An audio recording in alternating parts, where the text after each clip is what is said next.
आज के दिन उन्होंने माहौल बनाया कि धरना खत्म हो गया, संघर्ष खत्म हो गया। अब ये धरना और संघर्ष हमारा खत्म नहीं है। तमाम लोग मौजूद, आप देख लीजिए, शाम हो चुकी है, रात एक तरह से रात ही हो चुकी है। और कल 10:30 बजे हमारी वार्ता है। आज शाम को 5:30 बजे थी, लेकिन समय बदल गया, 10:30 बजे होगी। तो कल वार्ता के बाद हम बड़ा निर्णय लेंगे, आतंकी लड़ाई का ऐलान। यानी कि कल 10:30 बजे जब अगर आपकी मांगे पूरी तरह से मान ली जाएगी। देखिए उपेंद्र जी, एक आखिरी प्रश्न मेरा आपसे ये है कि मुख्य मुद्दा था कि रीट की सीबीआई जांच हो, तो क्या अगर रीट की सीबीआई जांच का जो है मंजूर हो जाता है तब ये धरना उठेगा? अब पहले मुख्य मुद्दा था सीबीआई की रीट और एसआई की जांच। पिछले 6 दिन तक हमारा आंदोलन चलता है। बड़ा दुर्भाग्य है तो रीट और एसआई की जो सीबीआई की मांग कर रहे थे प्रदेश के लाखों बेरोजगार, एक भी बेरोजगार नहीं आया। वो रीट वाले पटवारी की तैयारी कर रहे थे और कई लोग आरएस की तैयारी कर रहे थे, वो नहीं आए। और उससे मुझे लग रहा है कि वो चाहते ही नहीं सीबीआई की जाँच। इन साथियों ने महानता दिखाते हुए उनको प्राथमिकता दी, उन भाइयों को न्याय मिले, उन्होंने मांग रखी, प्रयास किया और प्रयास अभी भी जारी है। लेकिन अब इन लोगों के संघर्ष को देखते हुए जो ये लोग कंधे से कंधा मिलाकर मेरे साथ खड़े रहे, पूरे जी जान से लगे रहे। यहाँ मेरे जाने के बाद अनुशासन बना रहेगा, यहाँ संघर्ष करते रहे, मच्छरों को छोड़ते रहे। तो अब हमने निर्णय लिया, मैंने लिया ये निर्णय कि अब मेरे लिए प्राथमिकता सीबीआई की जांच के अलावा ये लोग रहेंगे, क्योंकि ये संघर्ष करें पिछले 6 दिन से। इनके लिए मैं संघर्ष करूँगा, इनका प्रतिनिधिमंडल वहाँ जाएगा और उनके बाद में सीबीआई की जांच, निष्पक्ष जांच रीट एसआई की हो, दर्ज मुकदमे वापस। वो तमाम 21 सूत्रों में कई मांगे पूरी हो चुकी है, जो बची मांगों के लिए वार्ता। ऐसा नहीं मुद्दे को उठा दिया, हटाया नहीं, प्राथमिकता इनको दूंगा, उसके बाद घर बैठे उन लोगों की मांग रखूंगा। ठीक है, बस एक छोटा सा सवाल ये पूछूंगी कि आप ही के सामने बीएसटीसी का भी धरना चल रहा है, आपके साथ ही सचिन भी एसएमएस में एडमिट हो चुके हैं, तो क्या आपका ये भी मुद्दा रहेगा कि आप उनके लिए भी बात करें? मामला क्या है कि न्यायालय में मामला चल रहा है और इसमें बीएड बीएसटीसी 2 पक्ष में गया। और इसमें क्या है कि अब मैंने एक निर्णय लिया है कि 2 पक्ष होता है, आप भी जानते हो, एक का पक्ष लेते दूसरा गाली देता है। मामला न्यायालय में चल रहा है और न्याय, इसका फैसला न्यायालय करेगा। तो मेरा समर्थन नहीं देना को मतलब नहीं होता। अब इनके तथ्य मजबूत होंगे तो ये चीज़ जाएंगे, उनके तथ्य होंगे तो वो चीज़ जाएंगे, न्यायालय को करना जी। लेकिन मैं इतना ही कहना चाहूँगा लोगों के लिए जो अनशन कर रहे हैं, सरकार को संवेदनशीलता दिखाते हुए इन लोगों की बात सुनकर उनका अनशन तुलवाना चाहिए जी। और जो युवा साथी मेरे हाथ में नहीं है जी, मैं कह दूँ मैं समर्थन दे रहा हूँ, भाई मेरे हाथ में तो समर्थन कोर्ट में है, कोर्ट ही कर पाएगा बीएड बीएसटीसी का। जो युवा साथी हम मौजूद नहीं है, आपको देख रहे हैं, बहुत समय बाद आपको देख पाए, सबको चिंता थी आपकी, क्या संदेश देंगे? देखो मुझे मेरे वहाँ साथी मौजूद थे आईसीयू में, मुझे फीडबैक दे रहे हैं। देखो एक चीज़ बता दूँ आपको, अनशन की मैं आपको बता दूँ, युवा साथी देख रहे हैं, अनशन में जैसे मैं बोल रहा हूँ, मैं ऐसे बोल सकता हूँ, मैं बोल भी रहा था, वो कई बार चक्कर आ जाना, कमजोरी आ जाना, कई बार मैं बोल नहीं पा रहा था। जो युवा साथियों को ये कहना चाहूँगा मैं, घर से निकलकर अपने अधिकारों के लिए लड़ना चाहिए, हमेशा संघर्ष कीजिए। उपेंद्र जी, वास्तविकता में आप यूथ आइकन बन चुके हैं इस इतने बड़े आंदोलन के बाद। पहले भी आपने बहुत संघर्ष किया है, लेकिन ये जो आपका संघर्ष है ये काबिलियत तारीफ है, क्योंकि अस्पताल में हमने आपकी कंडीशन देखी थी। मैं आपको यूथ आइकन तो नहीं कहूँगा, लेकिन असली सफलता और असली जीत तब कहूँगा कि यहाँ बैठे सब चेहरों पर खुशी आ जाएगी जी, इनके परिवारों पे खुशी आ जाएगी जी।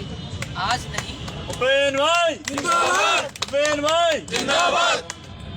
पिछले 9 साल से संघर्ष किया है, कई बार मैंने अमरअनशन किया है और वर्तमान में 150 2 लाख करीब हो गए होंगे जो परिवार संघर्ष के बदौलत नौकरी कर रहे हैं। ऐसे धरना प्रदर्शन आंदोलन खूब किए हैं। राजस्थान का पहला ऐसा व्यक्ति हूँ जिसने सबसे ज़्यादा अनशन की, सबसे ज़्यादा लाठियाँ खाई, सबसे ज़्यादा जेल गया और 2 लाख परिवारों को मंजिल तक पहुँचा दे। सरकारी जॉब वो करे, 2 लाख परिवारों का आशीर्वाद मेरे साथ था। आपने देखा होगा मैं आईसीयू में जब एडमिट था, 3 दिन तक ट्रेंड करवाना, ट्विटर पे ट्रेंड करवाना, मेरे का IT सेल नहीं है, देश में ट्रेंड करवाना। तो एक ये ताकत, युवाओं की ताकत का एहसास। एक बार मेरा सीएमओ से फोन आ रहा है ना,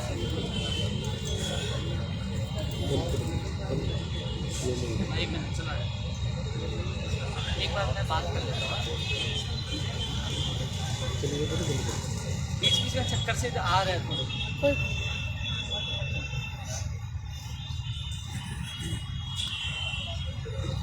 अच्छा ना। साथियों, नेताजी को थोड़ा सा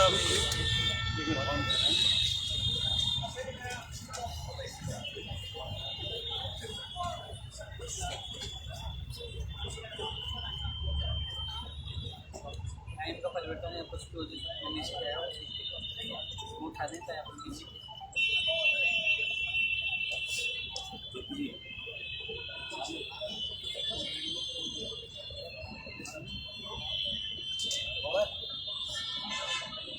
सारे लोग पीछे बैठे हैं, बस सबको दिखे। अरे सारे बैठ जाओ ना, पीछे बैठ जाओ भाई, पीछे होकर बैठो सारे, पीछे बैठो।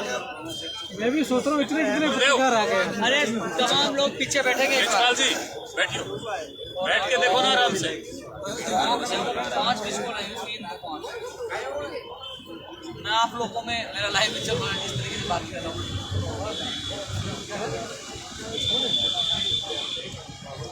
क्योंकि मैं आज बोल पा रहा हूँ, जिस तरीके से बात कर पा रहा हूँ ना, ये जोश मेरे ये हूँ। इन लोगों ने बहुत प्यार दिया मुझे, बहुत प्यार दिया, सम्मान दिया। ये आईसीयू में जाके रोने लग गए जो इसका नेतृत्व कर रहे हैं। इन लोगों ने क्या कहा, ये 1 क्विंटल का आदमी आपके सामने, लीड बढ़ती 2018 का। अब इतने बड़े आदमी की भी आंसू आ सकते हैं क्या? देखिए, ऐसे कई लोग वहाँ जाके रोने लगे और उनकी जो सारी चीज़ें, सारे डिप्रेशन से मैं वहाँ से गुजरा हूँ। चलो दोबारा फोन आएगा तो फलों को खाने दे। 5 बार कॉल आए हुए हैं, 5 बार। ये तो उपेंद्र जी, आपकी बातें सुनकर यही लगा कि कोशिश करने वालों की कभी हार नहीं मैं होती। एक चीज़ आपको बता दूं मैडम, मैं कई लोगों के यूट्यूब पे चाह रहा है, शायद मेरे फेसबुक पेज पे भी लाइव है। हाँ। अरे उसको वो नहीं लग रहा क्या? मेरे लग रहा है, मेरे ये यही पटक रखा है क्या? यही कहना चाहूँगा सभी युवाओं से, यही अपील करना चाहूँगा कि युवाओं के नाम पर राजनीति करने वाले बहुत आते हैं। अभी मैं घर पहुँचा तो कोई मेरे पत्रकार दोस्त ने बताया कि सुबह से कुछ लोग आपको ट्रोल करने लगे। मैं क्यों भाई? 14 अक्टूबर से ये लोग यहाँ मच्छरों में पड़े हैं, पहले टेंट नहीं लगाने दिया था, आज सड़कों पे सो रहे हैं। आज राजनेता कहाँ है? राजेंद्र राठौड़ जी, दिया कुमारी जी, एक एमएलए ने जो ट्वीट किया, एक मानवता दिखाई, उनके लिए धन्यवाद। इस लोग इसलिए बैठे थे कि कब उपेंद्र यादव को वो श्रद्धांजलि देने का इंतजार कर रहे थे। न मरूंगा न झुकूंगा और अंतिम सांस तक लड़ूंगा, यहाँ बैठ गया। धरना समाप्त नहीं हुआ, वो भ्रमित कर रहे हैं कि उन्होंने अनशन तोड़ दिया, धरना समाप्त कर दिया। धरना समाप्त नहीं हुआ, ये सैकड़ों की संख्या में धरना स्थल पे लोग बैठे हुए हैं। और कल 10:30 बजे वार्ता होगी, वार्ता सफल होगी तो धरना समाप्त होगा, अन्यथा पूरी रणनीति के साथ आर पार की लड़ाई लड़ेंगे। चाहे उत्तर प्रदेश प्रियंका गांधी जी की रैली में जाना पड़े, कहीं भी जाना पड़े, आर पार की लड़ाई लड़ेंगे। हमने 14 तारीख को खुला मोर्चा खोला था सरकार के खिलाफ। शायद 14 से पहले भी आप सरकार को वार्न कर रहे थे कि अगर मांगे नहीं मानी मैडम वार्न भी किया था, लेकिन इन दिनों में मैं बता रहा हूँ, कुछ लोगों की दुकान बंदी, बौखलाए हुए हैं, बौखलाहट में जहर उगल रहे हैं। और अपने IT सेल, क्योंकि मैं तो किसान का बेटा हूँ, मेरा IT सेल नहीं है, मेरे यही युवाओं का प्यार है। और इन्होंने ट्रेंड करके पहले तो 30 सितंबर को पूरे देश में पूरे दिन पर 4 लाख ट्वीट करके ट्रेंड करवाया, और इस बार 3 दिन तक ट्रेंड करवा के एहसास करवाया कि उपेंद्र यादव युवाओं के लिए आवाज नहीं उठ रहा, युवा उसके लिए जान भी देते हैं। अभी एग्जाम पटवारी और ऐसा RS की चल रही, इसलिए युवाओं की संख्या कम है। एग्जाम हो जाने दो, फिर तो हालात और भी गंभीर हो जाएंगे यदि सरकार ने मांगे नहीं सुनी। क्या बात है। अपन अस्पताल में किस प्रकार का दबाव देखने को मिला? परिवार के रूप से में भी पुलिस वहाँ पे भेजी गई घर पे। अस्पताल में जो चीजें देखी, आपको पता है किसी का बेटा भूखा हो तो माँ बाप खाना खाएंगे। जी बिल्कुल। उनके आंसू भी मुझे देखने पड़े। वहाँ डॉक्टर के आके कहना कि भैया आपके गुर्दे खराब हो जाएंगे, आपको डायलिसिस पे डालना कर आप चले जाओगे। एक ने तो वो कीटोन चेक किया, बोले ये तो मर गया गया। ये क्या बोल रहा है? फिर पुलिस वाले आए, SHO Modi Dongri, SHO SMS hospital, Surendra Pancholi ji और चौधरी जी आए, SHO जो मोती डूंगरी वाले ने कहे भैया अच्छा तो तुड़वाएंगे, 15-16 लोग आए, पूरी तैयारी थी मेरे अच्छन तुड़वाने की। लेकिन मैंने ट्वीट किया, मैंने कहा एसओ साहब 4.5 लाख ट्विटर पे मेरे फॉलोअर है, 4,24,000 के करीब। मेरे फेसबुक पे लाखों फॉलोअर है, मैंने ट्वीट कर दिया है मैं आत्महत्या कर लूँगा यदि मुझे ज़बरदस्ती अच्छन तुड़वाया था। और मैंने लिखित में दे दिया, डायरी में लिख दिया। तो बोले नहीं मरने नहीं देंगे, हालात गंभीर, आपको तुड़वाएंगे। मेरे को ठीक है, आप मुझे ज़बरदस्ती अच्छन तुड़वा दो, आपके जाने बाद बिल्डिंग से कूदूंगा और आपका नाम लिखूंगा। तो उन्होंने कहा भैया आप तो जा रहे हैं, मैं चुका नहीं, वो चले गए। उसके बाद एडीएम भी आए, एडीएम साहब ने दबाया, उन्होंने बात रखी, इकबाल जी आए, उन्होंने समझाया, आरएस अधिकारी और आए और डिप्टी साहब आए, एडीएम, यानी कि वहाँ दौर चलता है। क्योंकि वहाँ जो मेरा कीटोन्स 4+ हो गया था, शुगर लेवल कम आ गया था और जो मेरे और इन्फेक्शन हो गया, तो उनको लग रहा था कि अब खतरा है। एक बोर्ड की टीम बनाई गई, 3 डॉक्टरों की एक बोर्ड की कमेटी बनाई गई, सारी चीज़ें लोगों को ये लग रहा था। अब आपके बीच में आ गया, चेहरे से मैं बॉडी से सही लग रहा हूँ, लेकिन जो डैमेज हुआ हूँ मैं अंदर से हुआ। आज मैं अब खड़ा होता हूँ तो मुझे चक्कर आ रहे हैं, मैं सारा लेके चल रहा हूँ, अभी साथियों का सारा लेके चल रहा हूँ, वीकनेस है, चक्कर आ रहे हैं। पूरी रात पर सो नहीं पाता था यार, भूखा पेट कौन सो पाएगा। पूरी रात पर मोबाइल खोलूँ, मूवी देखूँ तो मूवी अच्छी नहीं लगी, बंद कर दूँ, बैठ जाऊँ, अखबार पढ़ूँ, फिर वो रख दूँ, कभी इस करवट कभी इस करवट।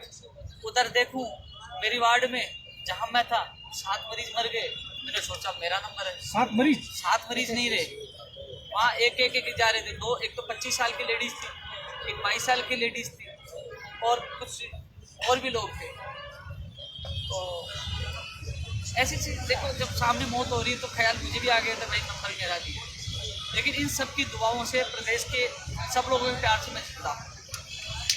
और यही है कि जो लोग कह रहे थे सीबीआई की जांच को अभी भी रखूंगा, प्राथमिकता इन लोगों को दूंगा जो मेरी मांगे है, चाहे वो पंचायत राज JN हो, पंचायत राज LDC, इन मांगों के अलावा जी ये तो है ही 2012 रीट 2018 प्रयोगशाला साई 14% वाले तो नहीं, लेकिन पंचायत राज JN की भी रखूंगा, पंचायत राज LDC की भी रखूंगा, मैं टेक्निकल हेल्पर की भी रखूंगा, कंप्यूटर की विज्ञप्ति भी जारी हो।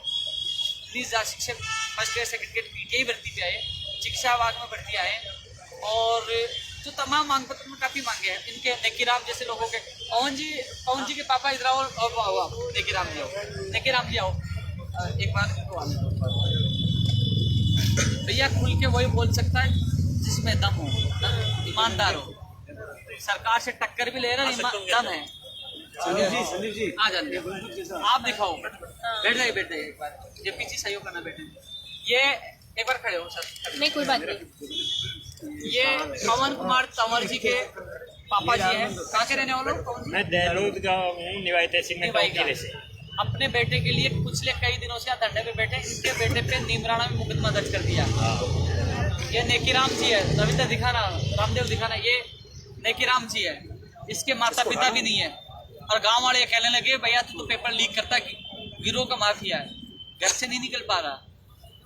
इनके मुकदमों को सारे राजनेता भूल गए, रीट करते SI को भूल गए, लेकिन रीट और SI की मांग उठाए, इनकी मांग, इनसे वादा किया था, इनका वादा भी पूरा करूंगा, इनके मुकदमे भी वापस होंगे, जिद करके बैठा हूं। पुलिस ने जिस प्रकार से नेकीराम जी को गिरफ्तार किया, क्या वो गांधीवादी तरीका था? वो तानाशाही थी, जो गिरफ्तार करके जो वसूली करने वालों को तुरंत बर्खास्त करना चाहिए, उनकी मान्यता रद्द करनी चाहिए। साथियों एक चीज और बताऊं, आपने देखा होगा जो हमने जो धरना प्रदर्शन अनशन किया, भैया एक बार अमर, हमने धरना प्रदर्शन किया जिसके बदौलत, हमारे संघर्ष के बदौलत रेडियोग्राफर लैब टेक्नीशियन ECG के चयनित अभ्यर्थियों में नियुक्ति आदेश हुए।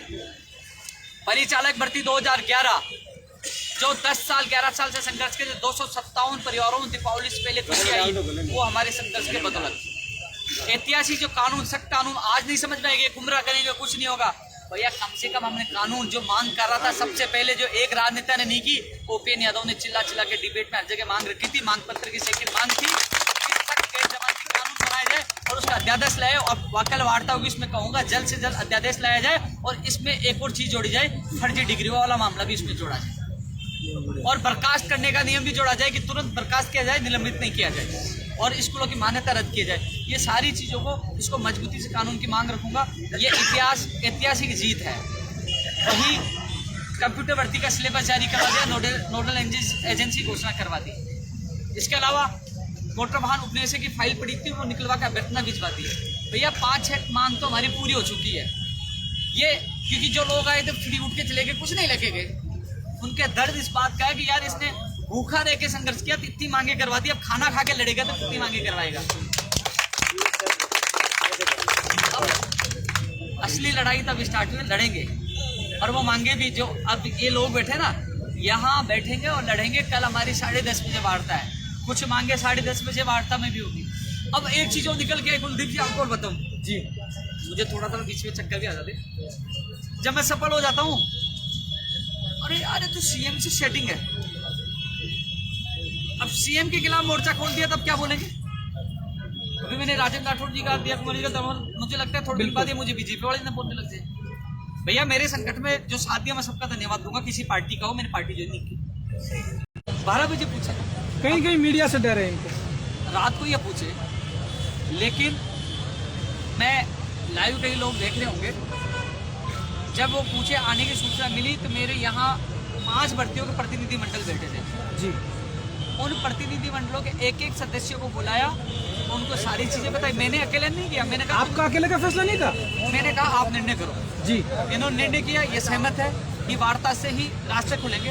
उनके इन सबके निर्णय के बाद भाई संदीप जी सही कह रहा हूँ ना, काका जी ये कहा, देवेंद्र जी सही कह रहा हूँ, ये वार्ता में ये भी शामिल थे, ये भी शामिल थे। और कहा है वार्ता वाले भाई, ये पीछे है एकदम, ये सारे शामिल थे। इनकी सहमति, इन्होंने, मैंने इनको सब तरह से सोचा। इनके निर्णय लेने के बाद फिर हमने जो यहाँ बैठे थे, उसके बाद हमने अनशन तोड़ा, नहीं तो मैंने कह दिया मर जाऊंगा, मैं हटने वाला नहीं हूँ। फिर इसके बाद आज धरना स्थल पर मैं आया, इनके ऊपर छोड़ा हूँ, इनके ऊपर नहीं, मैं बैठा हूँ इनके साथ, अभी बैठा हूँ। और कल 10:30 बजे वार्ता होगी, असफल होती है तो ये कहेंगे यहाँ बैठना, यहाँ बैठेंगे। ये कहेंगे कि हम कुछ टावर पर छट रहे तो उनके साथ छट दूंगा। भैया उपेंद्र यादव वो है जो लाठी पहले खाता है, अनशन भी करता है, जेल भी जाता है। पहले सबसे पहले मेरे बेरोजगार पे जोखिम आने से पहले खुद जोखिम उठाता है। वो राजनेता क्या है, टंकी पे दूसरों को चढ़ाते हैं, अनशन दूसरा करता है, लाठियां दूसरा खाता है, मुकदमे दूसरा करता है। वो राजनीति होती है और ये होती है सेवा।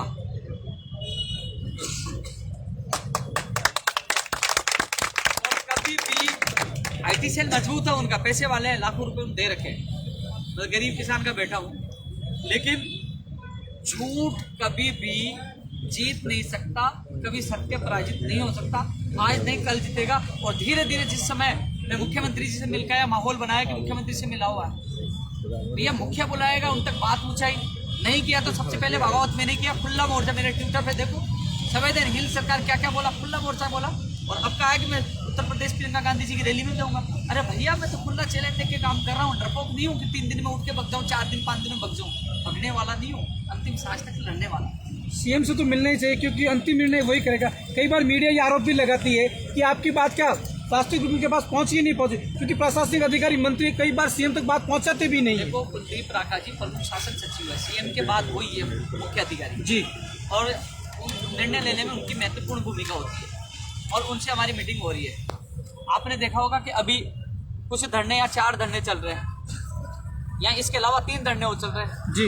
किसी के धरने में कोई आया बिल्कुल नहीं, या किसी से मुख्य सचिव कुलदीप राठा जी से बात हुई?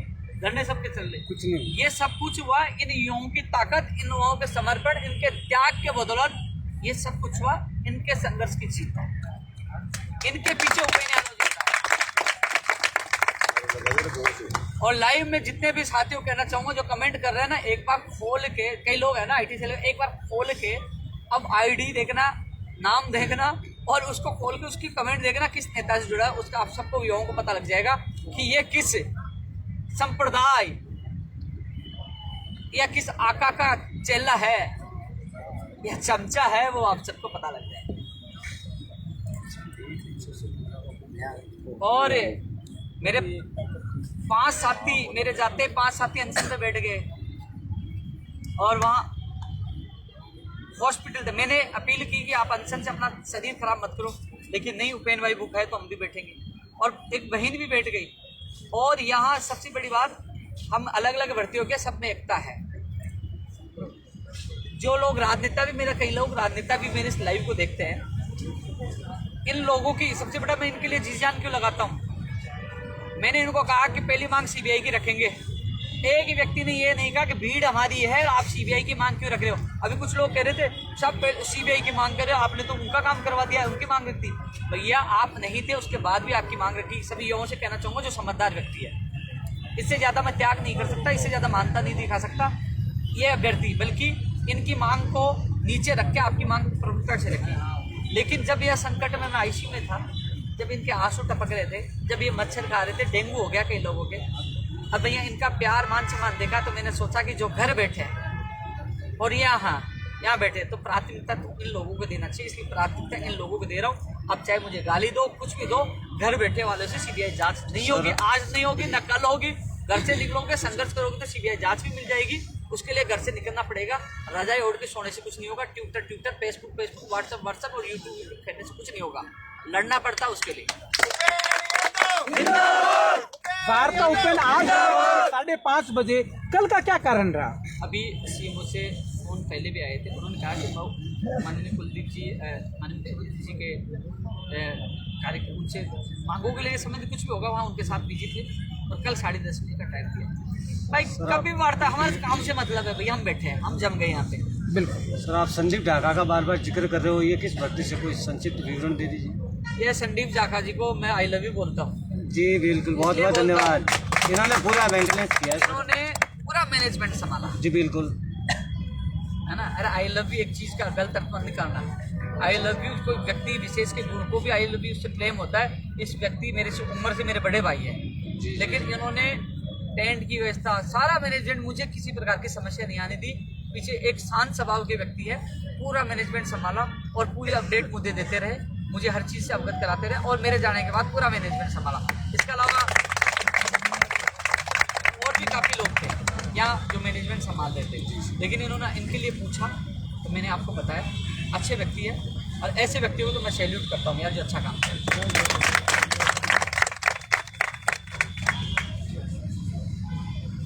साथियों, जब कोई व्यक्ति संकट से निकल के आता है, मृत्यु शैया से निकल के आता है, जो कि आदमी जहाँ उनका मैंने प्यार देखा ना, तो इनके लिए मुझे बहुत, आज मैं इतनी मस्ती से क्यों बात कर रहा हूँ इनके, क्योंकि इन लोगों ने मुझे इतना मान सम्मान दिया, मेरे साथ थे लोग, वहाँ कमेंट कर रहे थे, अभी भी कमेंट कर रहे हैं, अनशन तोड़ दिया। कई लोगों ने मुझे दिखाया, उसने कहा यार बढ़िया मर जाए तो, कई बहुत कमेंट किए। भगवान का आशीर्वाद है, जिस दिन लिखा होगा उस दिन जाऊंगा, लेकिन जाने से पहले कई लाखों का भला करके जरूर जाऊंगा, और कई राजनेताओं की जो युवाओं के नाम पे राजनीति कर रहे हैं उनकी दुकान बंद करके जाऊंगा।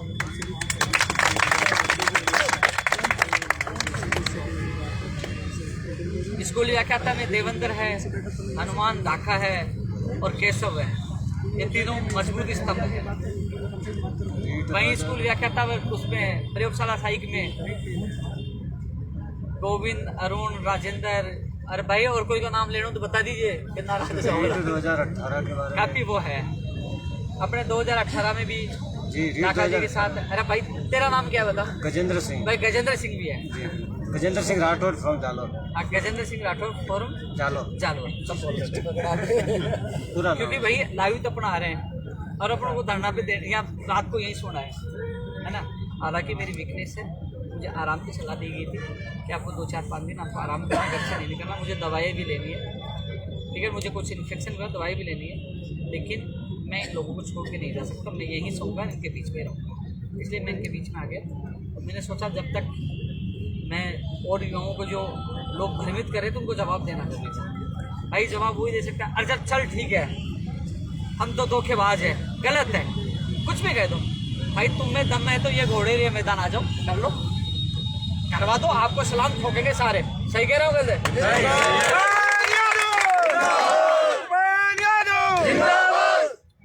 आपको आ जाइए, जिसको मैं खुला चैलेंज दे रहा हूँ, कह रहा मैं काम करा दूंगा, आ जाओ। इसका पूरा का नेतृत्व धरना टूंगा, मैं नेतृत्व कल दे दूंगा, अभी आ जाओ, अब दे दूंगा, आ जाइए, बैठ जाइए, इनके साथ काम करवा दीजिए, आपको नेतृत्व देता हूँ, आपको बेरोजगार संघ का अध्यक्ष बना देता हूँ, आ जाओ, चैलेंज दे रहा हूँ, कोई देख रहा, आ जाओ, दम हो तो, लेकिन कमेंट मत करना चाहिए, कुर्ता चाहिए उसके लिए कुर्ता। जब डॉक्टर ने, डिप्टी ने, एसआई ने, सारे प्रशासन ने कहा कि मरने वाला है, कीटोन्स बढ़ गए। मैंने कहा मैं मर जाऊंगा, डरा नहीं, अंतिम क्षण तक लड़ा और मजबूर कर दिया सरकार के प्रतिनिधि को SMS हॉस्पिटल में पूछने के लिए। इसको बोलते हैं असली ताकत और संघर्ष। उठ के नहीं गया वहां से। और मेरा एक धरनार्थी यहाँ बैठा था, मेरा अनशन नहीं है, अनशन टूटा है तो आप सबके पास जाओ, 4 हॉस्पिटल में एक धरनास्थल में यहाँ तक आए वो लोग। हालांकि मैं बहुत ज़्यादा बोल रहा हूँ, इतनी ऊर्जा नहीं है कि उठ के आया हूँ, अभी ICU से आया हूँ, वीकनेस भी चल नहीं पा रहा। लेकिन ये इन लोगों का प्यार और जो आपके जो कमेंट है ना, उनका भी प्यार जोश आ रहा है कि तुम्हें जवाब दूँ कम से कम, क्योंकि आप लोग भ्रमित करो, मेरे युवाओं को पता चले। मेरा वीडियो कई युवाओं के माता पिता अभिभावक भी देखते हैं और कई लोगों का फ़ोन आए, कई माताओं के, 1-2 का रविंद्र के पास फ़ोन आया, वो रोने लगे कि मेरी बेटी 3 बेटी है, नागौर से फ़ोन आया।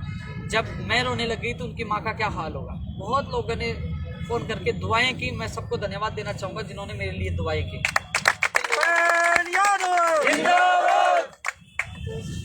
और रही बात, कोई गुमराह नहीं करे, CBI की और निष्पक्ष जांच की मांग आज भी है। लेकिन एक चीज ध्यान रखना, पहले दिन से मैंने भर्ती रद्द की मांग नहीं की। क्यों नहीं की? जांच में दूध का दूध और पानी का पानी हो जाएगा। कई ऐसे बेरोजगार है जिनका अच्छा पेपर भी हुआ है, वो कहे कि आपने रद्द करवा दी, हमारे साथ गलत हो गया, तो वो CBI जांच हो जाएगी, निष्पक्ष जांच हो जाएगी, उसमें स्पष्ट हो जाएगा। और स्पष्ट होने के बाद यदि जांच हो जाती है, स्पष्ट हो जाती है, भर्ती रद्द नहीं होती है, तो मैं पद बढ़ाने की मांग भी कर लूँगा। और रद्द हो जाती तो फिर पद बढ़ाने का कोई मतलब नहीं है। कई लोग पद बढ़ाने के लिए मांग कर रहे हैं। मांग पत्र का मैं बार बार मांगों का नाम नहीं ले सकता, मांग पत्र में शामिल है, नई भर्तियाँ भी हैं, पुरानी भर्तियाँ, तमाम मांगों के लिए संघर्ष चल रहा है। कल 10:30 बजे वार्ता है, असफल होती है तो उत्तर प्रदेश तक जाना पड़े, जाएंगे, यहाँ भी संघर्ष करना, यहाँ भी चलेगा। ये निर्णय हमारी कमेटी के सदस्य, एक भर्ती का एक कमेटी का सदस्य वार्ता में जाएगा, उनके सामने वार्ता होगी और यहाँ बैठ के वापस निर्णय होगा। उपेन्द्र यादव निर्णय नहीं लेगा, कल भी इन सब ने मिलकर निर्णय लिया था और निर्णय वापस जो कल वार्ता होगी उसके बाद भी ये निर्णय लेंगे।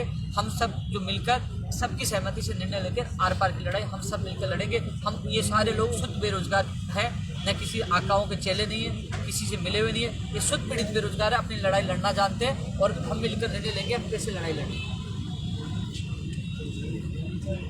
और सभी युवाओं से मैं कहना चाहूँगा, आपसे ये कहना चाहूँगा कि जो कमेंट कर रहे हैं ना, उनकी ID देख के आप उनको जरूर जवाब देना। वैसे कोई फर्क नहीं पड़ता। अब मैंने ये कह दिया, मेरे को मेरा काम करना है। अभी तक तो वो मेरे पास फोन आ रहे थे, परिचालक भर्ती वाला एक आया कल यहाँ पे, वो आ रहे बड़े भाई साहब मिठाई के। कल से मेरे पास रविंद्र बता रहा था कि फोन आए, परिचालक भर्ती वालों का आ रहा था, कंप्यूटर भर्ती वालों का आ रहा था, वरिष्ठ अध्यापक बोर्ड 2018 वालों का आ रहा था, और कौन सी भर्ती, रेडियोग्राफ बोले मिठाई लेके आए। भाई अभी मत मंगवाओ, मैं अनशन पे हूँ, तू जाने दे यार भाई। तो इतना प्यार मान सम्मान मुझे मिल रहा है, इससे मैं खुश हूँ, ये मेरी ताकत है। और अंतिम क्षण का मतलब ये होता है, अंतिम क्षण का मतलब होता है कि लगातार लोगों के लिए लड़ाई लड़ना, और वो लड़ाई लड़ रहे हैं। कल मीटिंग होगी और मीटिंग के बाद आगे का निर्णय लेंगे और हम सब मिलकर आर पार की लड़ाई लड़ेंगे। ठीक है भाई, तेरी यूट्यूब पे हो गया? बिल्कुल सर, ठीक है, ठीक हो। स्वास्थ्य ठीक है।